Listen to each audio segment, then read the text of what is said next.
네, 반갑습니다. 6월 14일 일요일 테마주 진단 시간입니다.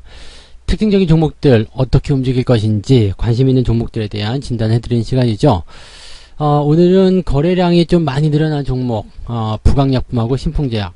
일단은 바이오 쪽으로 매수세가 조금 몰리는 모습이 좀 있습니다. 그래서 바이오, 헬스, 아무래도 이제 2차 재확산에 대한 우려감 때문이 아닐까 생각이 드는데요. 거기에 대한 관련주들 살펴보도록 할 거고요. 중국판 뉴딜 이야기 들으셨을 거예요. 무려 8,200조 원을 쏟아붓겠다 이렇게 얘기가 나왔는데 거기에 대해서 기대감이 있는 종목 두산인프라코어, 그 다음에 현대건설기계 두 종목 알아보도록 하겠습니다.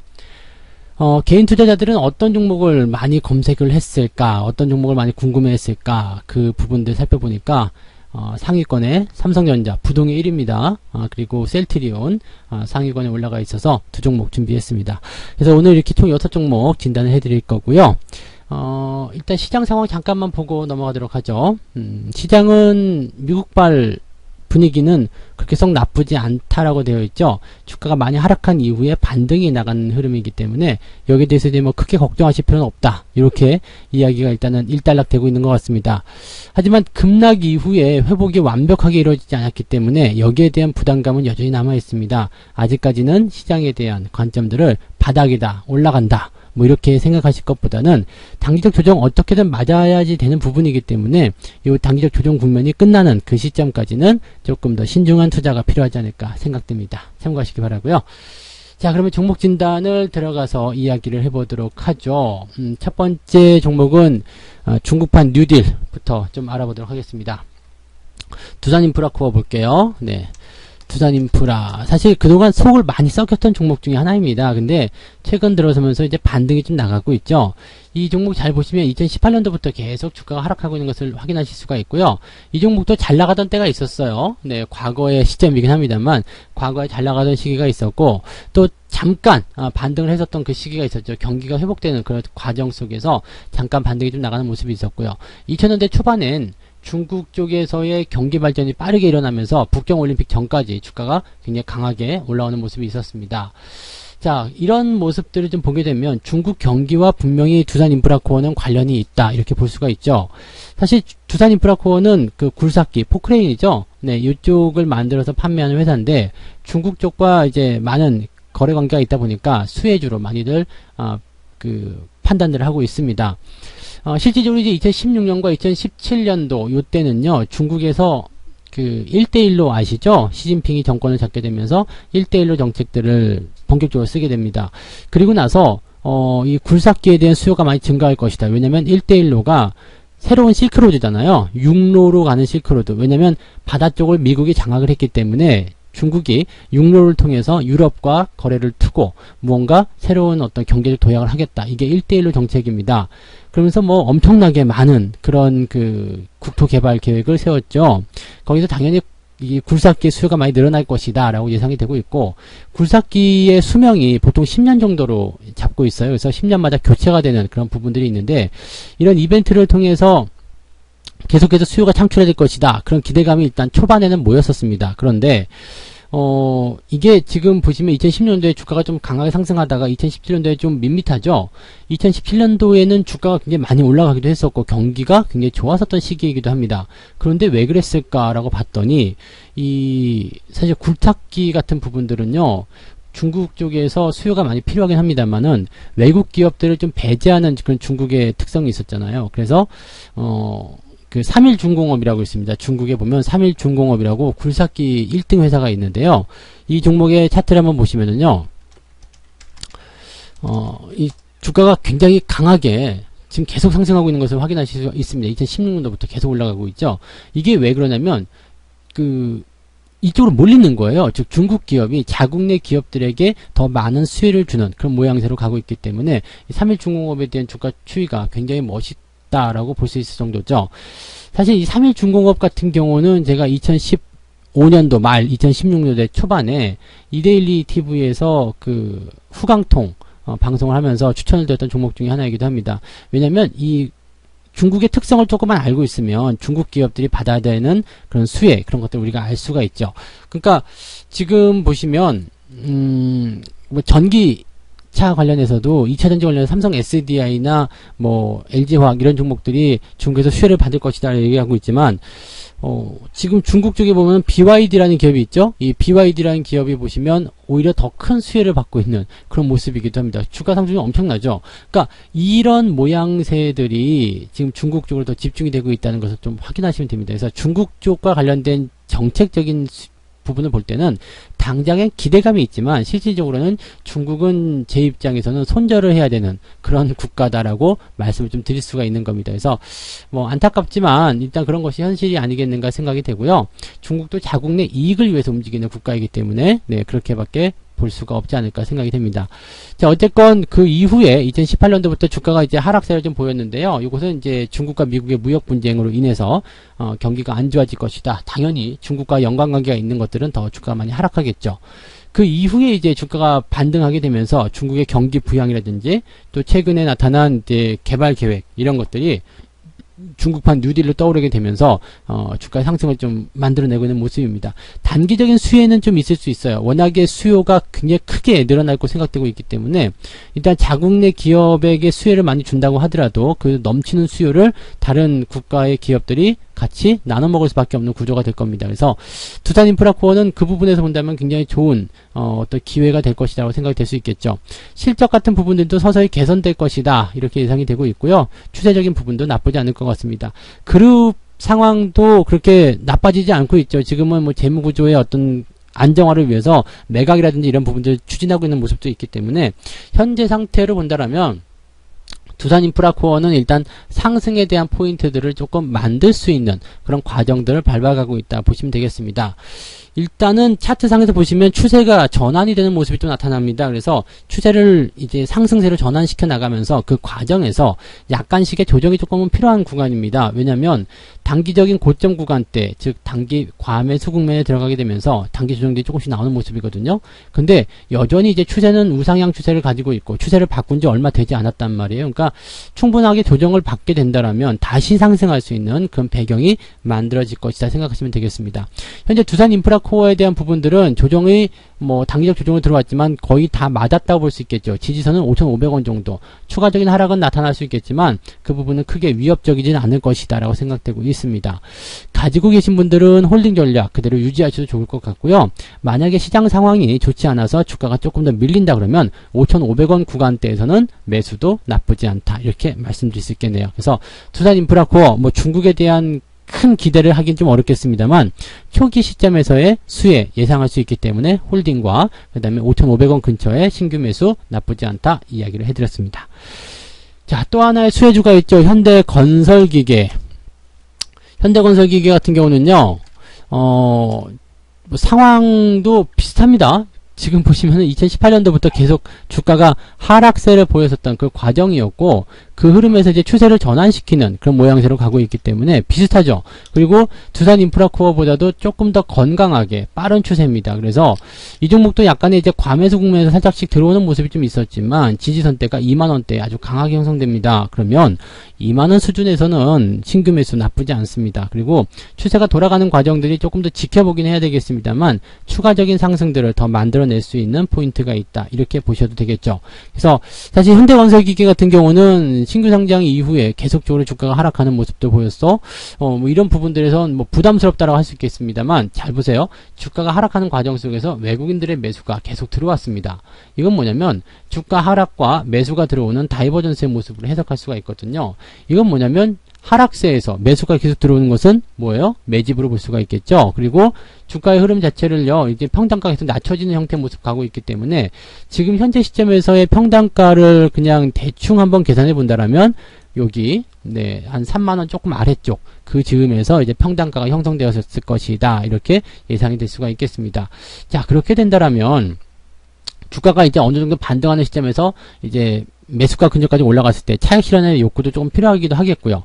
대신에 아직 매도 물량이 다 나온 것은 아닙니다. 그리고 기대감들이 또 다시 생겨날 수 있었기 때문에 주가가 만약에 27,000원대, 3만원대까지만 올라서게 된다면 정말로 새로운 추세로의 그런 기대감이 생겨날 수도 있을 겁니다.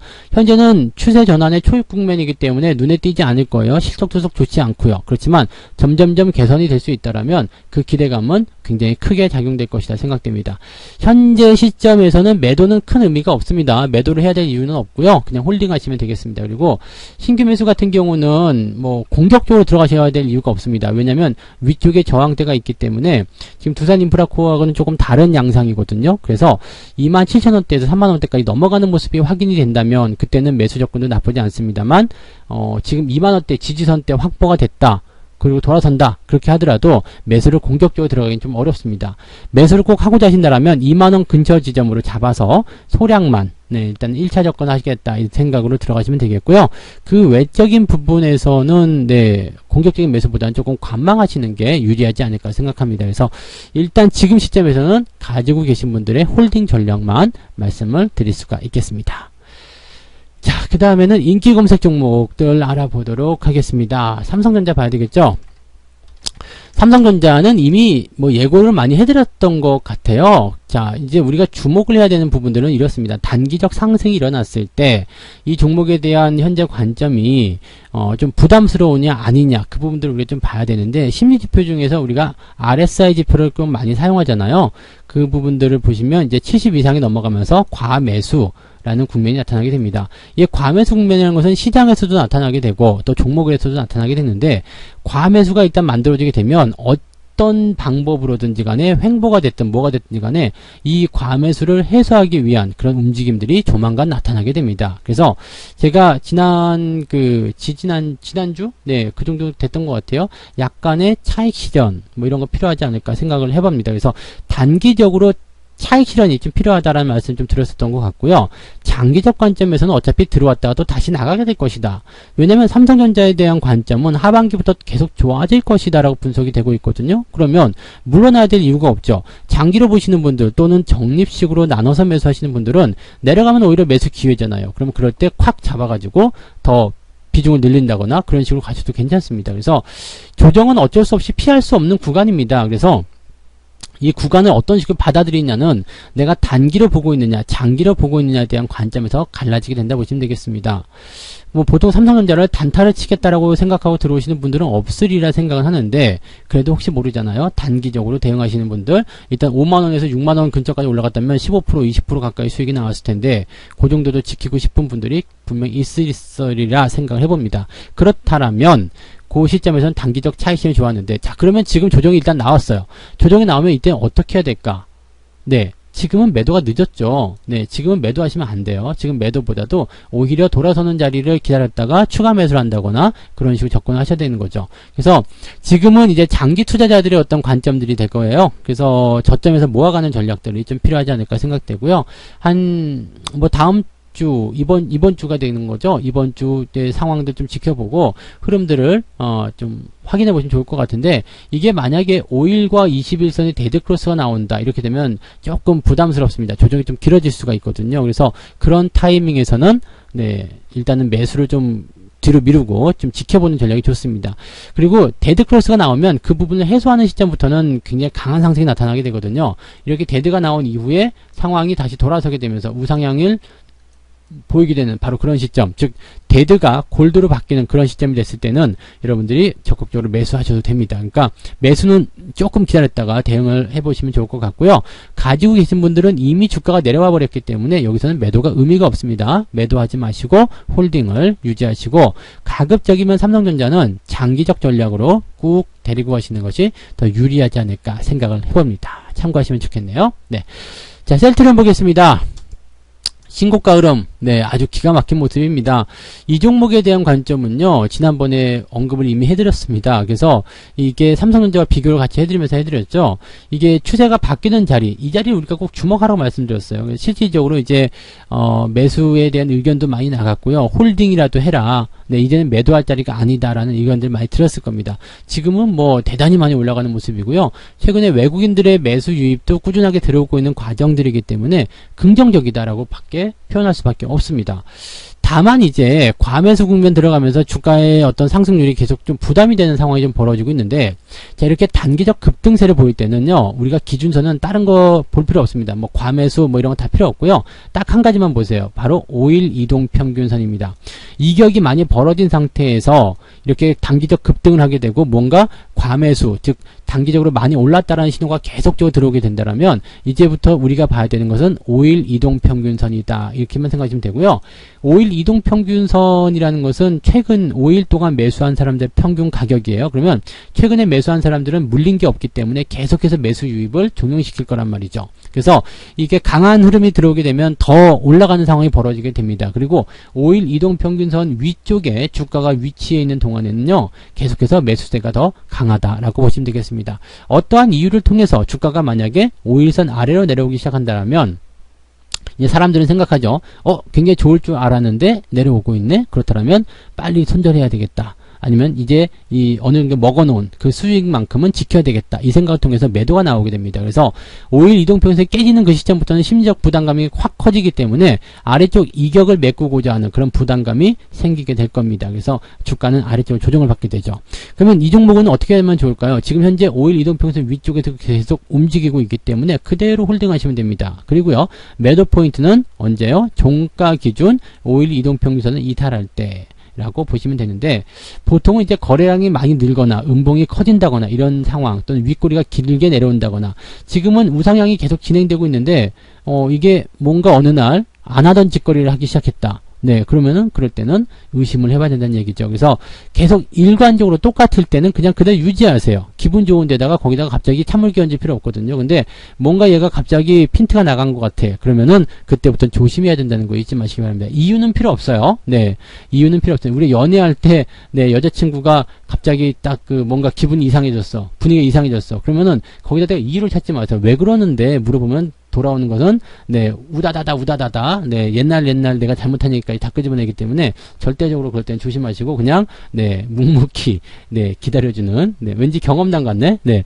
묵묵히 기다려주는 그런 전략을 꼭 취하셔야 됩니다. 그래서 지금처럼 이렇게 움직임이 좋을 때는 그냥 가져가시기 바라고요. 상황이 바뀌는 게 분명히 있어요. 특징적인 부분도 여러 가지가 있는데 거래량이 크게 늘어나거나 음봉이 크게 나오거나 5일 이동평균선을 종가 기준으로 이탈하거나 윗꼬리가 크게 달리거나 이런 부분들 나오게 되면 그 시점이 매도의 타이밍이다 보시면 됩니다. 신규 매수는 지금 언제 어떻게 상황이 변할지 모르기 때문에 매수를 들어가시는 것은 좋지 않다. 이 말씀을 드려야 될 것 같습니다. 자, 그러면 이제 거래량 특징 좀 봐야 되겠죠. 부강약품 볼게요. 부강약품 같은 경우는요, 치료제 관련주예요. 치료제. 최근에 뭐 2차 뭐라 그러죠? 2차 대확산 뭐 그런 것들, 뭐 무서운 그런 부분들 이야기 나오면서 이제 치료제와 관련된 그런 모양새로 이야기들이 나오고 있는데, 실질적으로 이제 이 부강약품 같은 경우도 이제 치료제에 대한 부분, 그 다음에 응급약품, 뭐 여기에 대한 그 기대감도 좀 생겨났잖아요. 그래서 그 응급약품 같은 경우는 지금 유럽 쪽에서 좀 많이 필요로 하고 있다라고 이야기를 듣고 있습니다. 그래서 그런 쪽으로 간다면 뭐 나쁘지 않겠구나라고 생각이 좀 들 수도 있을 것 같아요. 그래서 아무래도 이제 지금 같은 경우는 이 치료제, 그 다음에 백신 이런 쪽으로의 기대감이 계속 생길 수밖에 없거든요. 그러다 보니까 아무래도 이렇게 관련 있는 종목군들의 움직임들이 조금 주목을 받고 있지 않겠느냐 이렇게 생각이 좀 되고 있고요. 정부 차원에서도 이제 그런 쪽에 기대감들을 계속 보여주고 있거든요. 그렇다면 지금 현재 시점에서의 이 그 상황을 보게 되면 주가가 상승하는 건 어떻게 보면 당연한 이야기다라고 보시면 되겠죠. 근데 이 부강약품 쪽에서의 제품은요, 미다졸람이라는 주사제거든요. 이게 뭐냐면 약간 뭐라 그러죠? 그 최면 진정제, 네, 그러니까 뭐라 그럴까? 응급 환자에게 좀 들어가는 그런 진정제 역할을 좀 하고 있다고 보시면 됩니다. 그래서 요거는 이제 이 제품을 사용하게 되면 이제 수면을 좀 유도한다거나, 왜 그런 거 있잖아요. 우리가 그 뉴스나 이런 데 드라마 같은 데 보면 막 흥분 상태를 보이는 그 환자에게 주사를 하게 되면 갑자기 편안해지는 그런 거, 그런 식으로 좀 보시면 되는데, 응급 환자 같은 경우는 이제 극심한 통증이라든지 뭔가 불안한 그런 모습들 때문에 많이 그런 것들 좀 찾게 되는 경우가 있는 것 같습니다. 그래서 요 부분이 이제 그 유럽 지역, 네, 그쪽 요청을 통해서 응급 제품으로, 응급 의약품으로 수출을 하고 있는 모습이다. 뭐, 일단 기대감은 계속 나올 수 있겠죠. 근데, 이미 주가가 좀 많이 올라온 상태이기도 하고요. 약간은 좀 부담감이 좀 생길 수는 있겠습니다. 그래서 지금 현재 시점에서 이 종목을 딱 놓고 본다면 상승에 대한 포인트가 있기 때문에 일단 즐기시는 것은 괜찮습니다. 홀딩하시는 건 나쁘지 않은데 문제는 이 부분이 계속해서 올라가게 되면 이격이 벌어질 수밖에 없고요. 역시 마찬가지죠. 과매수 국면에 대한 포인트가 만들어졌기 때문에 주가의 상승에는 제약이 떨어질 수밖에 없다라고 보셔야 됩니다. 그래서 지금은 단기적인 어떤 부분에서의 부담감도 계속 생각할 수밖에 없겠죠. 지금 시점에서 매수로 들어가시는 것은 조금 부담되지 않겠나? 네, 안타깝지 않겠나? 이렇게 생각이 좀 들겠고요. 주가가 조정을 좀 받는다고 한다라면 3만원 정도의 지지선이 나올 수 있겠습니다. 그래서 최근에 나타난 호재로 인해서 상승했었던 부분들을 반납할 수 있는 최악의 상황까지도 생각하셔야 됩니다. 단기로 보시는 분들 입장에서는요, 지금 작은 박스권이겠죠? 36,500원이 이탈하게 되면 차익 실현으로 들어가시는 것이 필요하지 않겠나 생각되고요. 36,500원 이상에서는 계속 홀딩 하셔도 큰 문제는 없겠습니다. 그래서 그 부분 참고하시기 바라고요. 그것을 제외한 포인트에서는 뭐 특이사항은 없습니다. 그래서 가지고 계신 분들은 36,500원만 잘 지켜보시면서 대응하시면 되겠고, 신규 매수는 하지 않는 쪽으로 지켜보시는 게 맞는 전략일 것 같습니다. 자, 그 다음에 보실 종목은 신풍제약입니다. 신풍제약은 뭐 말 많았죠. 이제 진짜 치료제 백신 이런 쪽으로 이제 이야기도 많이 있었던 부분이기도 하고요. 좀 이제 수혜주다 아니다 막 그러면서 여기에 대해서도 또 이제 말들이 많았었던 부분 중에 하나잖아요. 근데 사실 이 신풍제약 같은 경우는 지금 뭐 이렇게 뭐라 그러죠? 그 관련 치료제 쪽 부분이 이제 에볼라 쪽이 있고 그다음에 말라리아 쪽이 있고 이렇게 되어 있는데, 이 말라리아 쪽이잖아요. 그러니까 이 말라리아 쪽은 사실은 그 최근에 에볼라 쪽의 계열의 그런 제품들이 많이 나오기 시작하면서 조금은 네, 그 뭐라고 할까요? 그 뒤로 물러나 있는 그런 느낌들, 그런 걸 좀 받았었고요. 그 다음에 치료제라는 부분들이 워낙에 이제 많이 우후죽순 생겨나고 있잖아요. 그러다 보니까 경쟁에 대한 부분들이 조금 부담되는 그런 내용도 좀 있었습니다. 그래도 뭐 긍정적이라고 볼 수 있는 것은 아직까지 뭐 확실하다라고 볼 수 있는 치료제가 나온 것은 아니고요. 또 미국 백악관, 트럼프 대통령 뭐 이런 쪽에서 전부 다 이 말라리아 치료제에 대한 어떤 그 무한한 신뢰와 애정을 보내고 있기 때문에 거기에 대한 기대감은 분명히 있다고 생각해 볼 수 있습니다. 주가가 더 이상 올라가지는 못하는 상황이 벌어질 수도 있겠지만 그렇다고 해서 또 내려가지도 않고 있습니다. 그러니까 좀 더 지켜보자라는 느낌이겠습니다만 이미 많이 올랐어요. 주가가 많이 올랐기 때문에 현재 시점에서 더 이상 올라간다는 것은 어떻게 보면 조금은 억지스럽다라고 볼 수가 있겠고요. 올라가면 올라갈수록 리스크는 계속해서 커질 수밖에 없겠다 보여집니다. 제가 보기에는요, 일단 꼭대기에서 매수하신 분이 아니라면 뭐 물려서 손해볼 확률은 많지 않겠지만 일단 매수 포인트를 가지고 있는 분들 같은 경우는 수익을 어느 정도 지키는 전략도 필요할 것 같습니다. 최근에 형성된 고점 지지대가요 27,000원 정도 나오는 것 같습니다. 26,500원, 네, 26,500원이네요. 26,500원 정도 때 지지선이 형성되어 있는데 여기를 이제 조금 더 타이트하게 보실 거면 갭에 대한 부분들을 보시면 됩니다. 그래서 29,000원까지 이제 지지선이 확장될 수는 있겠습니다. 그러면 27,000원부터 29,000원 요 사이 구간을 완충 구간이라고 보시면 되겠죠. 그래서 요 구간까지는 일단 홀딩 하신다 이렇게 보시면 됩니다. 그래서 26,500원대까지는 일단 홀딩 전략을 유지하시고 그 다음에 그것이 만약 이탈하게 된다라면 그 시점부터 매도가 들어가시면 되는데, 제가 보기엔 조금 타이트하게 보실 분들 같은 경우는 28,000원이나 29,000원 이탈 시점에서 매도 관점을 가지셔도 괜찮을 것 같습니다. 가지고 계신 분들은 일단 그런 식으로 저점 지지를 확보한 상태에서 홀딩 전략을 유지하시고요. 현재 시점도 단기적으로 많이 올라왔기 때문에 부담을 줄 수밖에 없습니다. 어떤 식으로든 조정이 나와야 되는 상황이기 때문에 현재 관점에서 매수를 들어가시는 것은 굉장히 위험할 수 있습니다. 그래서 매수는 하지 않도록 그렇게 진행을 해 주시면 되겠습니다. 그리고 참고로 좀 말씀드리면 치료제나 이런 쪽은, 치료제, 백신 이런 쪽은 정부에서 이제 지지를 많이 해주는 부분이잖아요. 정부 지원책으로 인해서 정책 수혜주로도 구분이 되긴 되는데, 문제는 이제 외국 쪽에서 경쟁 약품들이 굉장히 많이 나오게 되고 또 거기에 대한 부분들이 먼저 진행이 돼버리게 된다면 자칫 잘못하면 이게 조금 뒤로 밀려버리는 그런 후순위가 될 수도 있다는 것을 꼭 참고하셨으면 좋겠습니다. 이미 많이 올라온 종목에 대해서는 그렇게 관심을 가지실 필요가 없어요. 그래서 가지고 있는 분들에 대해서만 대응 전략을 짜시는 거지, 야 여기서 조금 더 올라가겠지, 수익을 내겠지, 몇 프로 정도 수익 내려고 위험한 자리에서 매수하시는 것은 결코 좋은 행동은 아니다라고 보시면 되겠습니다. 자, 요렇게 해서 신풍제약까지 이야기 다 해드렸고요. 네, 오늘 이렇게 부강약품 신풍제약, 두산인프라, 현대건설기계, 삼성전자, 셀트리온까지 이야기를 다 해드렸습니다. 혹시라도 관련 종목들 갖고 계신 분들은 전략들 참고로 삼아서 대응해 보시기 바라고요.